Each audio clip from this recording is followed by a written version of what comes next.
Pas d'inquiétude, les moteurs diesel et les gaz qui s'échappent de ces géants des mers ne seraient pas nocifs pour notre santé. Du moins, c'est ce que conclut après de nombreux tests l'organisme indépendant Atmo. Grâce à un laboratoire mobile, particules fines, dioxyde d'azote et dioxyde de soufre ont été mesurés 7 jours sur 7 et heure par heure.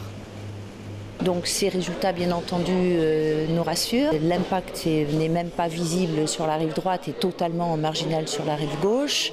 La contribution par rapport aux différents polluants qui sont responsables d'une détérioration de la qualité de l'air en général est extrêmement faible et on voit qu'il n'y a aucune valeur limite qui ait été dépassée au vu de la réglementation et des seuils à respecter.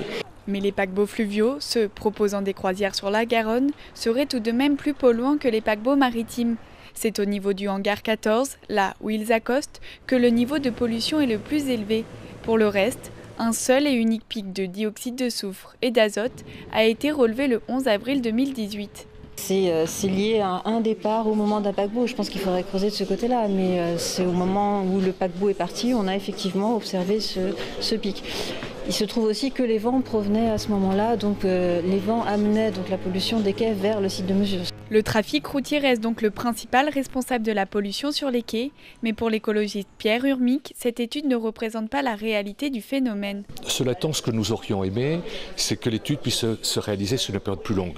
On considère que 2 mois, ce n'est pas forcément très significatif, là où dans d'autres ports, ce sont des études qui sont faites sur 12 mois.